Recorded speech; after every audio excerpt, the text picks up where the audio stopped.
आपण पाहत आहात प्रेस मीडिया न्यूज।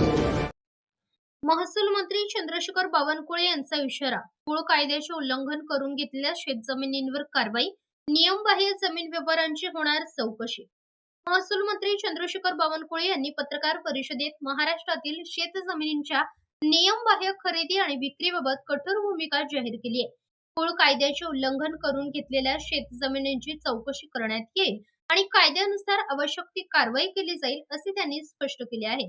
महसूल मंत्री बावनकुळे यांनी सांगितले की महाराष्ट्रातील कृषी जमीन खरेदी करताना लागू असलेल्या कुळ कायदा तसेच इतर महसूल नियमांचे पालन करणे बंधनकारक आहे।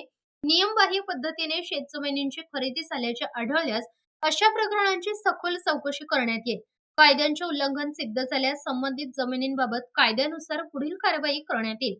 पत्रकार परिषदेत बोलताना बावनकुळे यांनी स्पष्ट केले आहे की महाराष्ट्रातील शेतकऱ्यांच्या हक्कांचे संरक्षण करणे हे शासनाचे प्राधान्य असून नियमबाह्य जमीन व्यवहारांना कोणतीही मुभा दिली जाणार नाही।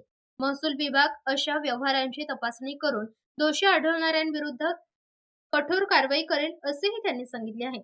या भूमिकेमुळे राज्यातील शेतकऱ्यांना दिलासा मिळण्याची अपेक्षा व्यक्त केली जात असून कुळ कायद्याचे उल्लंघन करणाऱ्या जमीन व्यवहारांवर शासनाचे विशेष लक्ष राहणार असल्याचे संकेत मिळाले आहेत।